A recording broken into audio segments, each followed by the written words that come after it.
So the thing I found really helpful when I was feeling discouraged was actually watching all of my subscribers' videos. You guys have such really great inspirational stories, and seeing your successes and motivation is just really inspiring, and it helps keep me going. So thank you for posting, and I'm going to keep watching, and I hope maybe somehow I'll inspire other people once I get going a bit more. Another challenge I have coming my way is that I'm eventually going to get a job. I have a job interview coming up that is looking pretty good, and if I get it, then when I return from my big 3-week trip, I'm going to be, I'll probably be going right to a job, which actually has a really long commute time to it. So I'm already trying to come up with solutions for how to deal with that if I do indeed get the job. I'll be able to take our train system most of the way there, and I can bring my bike on that train, and then I can bike from the end of the train the rest of the way, which is 8 kilometers from there. So then I would be getting a 16-kilometer bike ride every day, so that would really help. Some of you people who do P90X and work at the same time, I don't know how you do it. It's so hard to work out after you come home from a long day of work.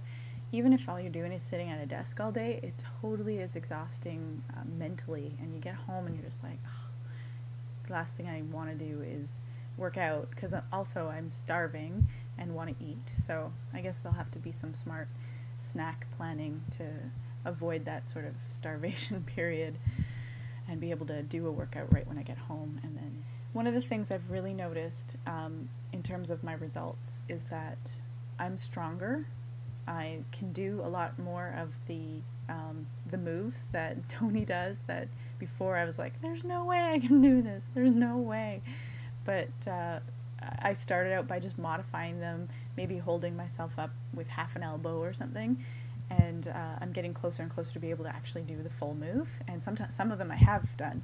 And for example, in the Ab Ripper X, I can actually do 25 of most of the moves now, which is before I could only do like 10 of them. So I'm definitely making headway that way, so that's encouraging, even if I'm not actually seeing the results in inches or in weight. So just because it's not measurable doesn't mean I'm not actually improving. And my balance and coordination is definitely better. Frisbee too, I'm definitely being able to run a lot more and kind of do some jumps and stuff that I never would have attempted before. Not that they're actually getting me the disc or anything, but it's a step in the right direction. The thing that I wanted to talk about is that the Weight Watchers point system that I said I've been working on. What I do is I have 21 points a day that I can use, and then 35 extra points for the week. And those are bonus points. And then whenever I work out, that gives me extra points as well.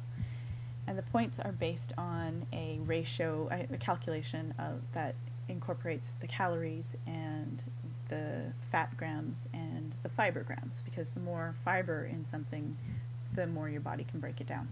Or at least that's what I understand. So the more it can break down the fat. So I've tried to eat good fats like omega-3 fatty acids and like nuts and avocado and that kind of thing. Once in a while I'll have some nice butter.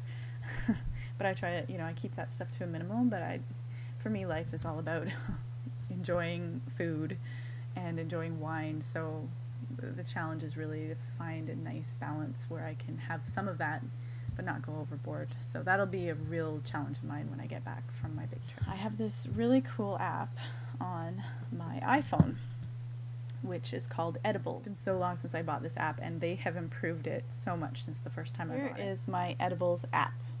It is, you can see it has my date, and then it says daily 0.0. That's my current points available, because I have eaten all my points for today. Exercise is 0. That means that any exercise that I have put into the system today has been used. Weekly, you can see that my 35 points, I have already dipped in 6 points. See, I need help with my nutrition. It's only Monday and I'm already going over my daily points by 6. It's because I didn't work out today.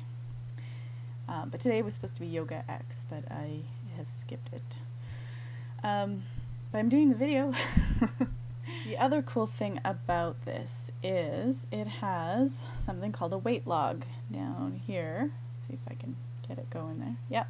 So you can see that over the course of my time, I have had quite some ups and downs. It automatically tells you your BMI because you enter in your height and your weight, or your height and your age and all that.